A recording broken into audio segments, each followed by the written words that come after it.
सद्गुरू श्री ब्रह्मचैतन्य महाराज गोंदवलेकर यांचं प्रवचन 5 जानेवारी. नामस्मरण व एकाग्रता. नामस्मरण करताना चित्त एकाग्र का होत नाही, त्याकरिता काय करावे? नामस्मरण करीत असताना हजार तऱ्हेचे विचार मनात येतात हे खरे. त्यांना आवरण्याचा पहिला उपाय म्हणजे त्या विचारांच्या मागे न जाणे. विचार मनात आले तर त्या विचारांना फाटे फोडून ते वाढवू नयेत, म्हणजेच मनोराज्य करू नये. विचार येतील तसे जातील, तिकडे लक्ष देऊ नये. चित्त एकाग्र होण्याकरताच नामस्मरणाची गरज आहे. चित्ताची एकाग्रता ही फार पुढची पायरी आहे. चित्त चंचल आहे, त्याला कुठेतरी स्थिर करून ठेवल्याशिवाय भागत नाही, म्हणून ते नामात गुंतवून ठेवावे. नामस्मरण करीत असताना ते नाम आपल्या कानांनी ऐकावे, म्हणजे एकाग्रता व्हायला मदत होईल.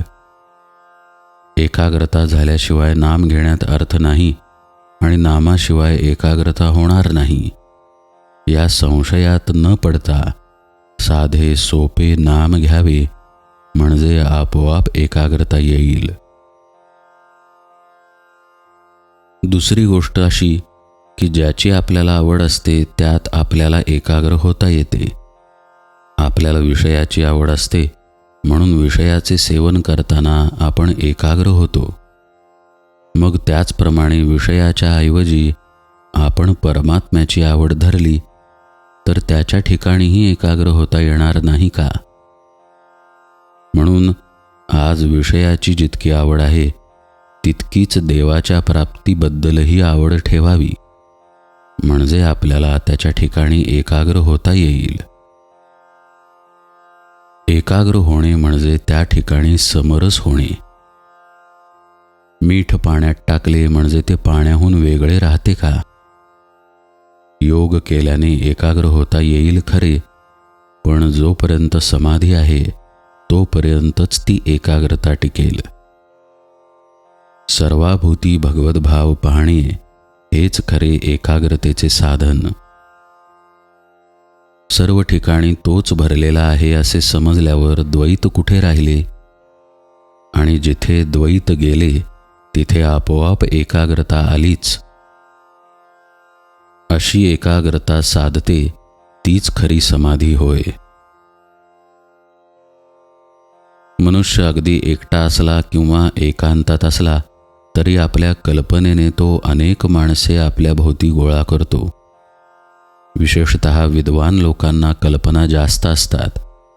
तेव्हा कल्पना करायचीच तर ती भगवंताविषयी करूया. भगवंत हा दाता आहे, त्राता आहे, सुख देणारा आहे, अशी कल्पना आपण करूया. त्यातच खरे हित आहे.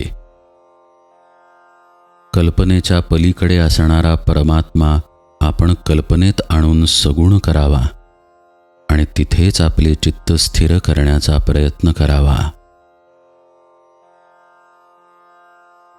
मन एकाग्र होत नसेल तर न होवो, पण नामस्मरण सोडू नये. जानकी जीवन स्मरण जय जय राम.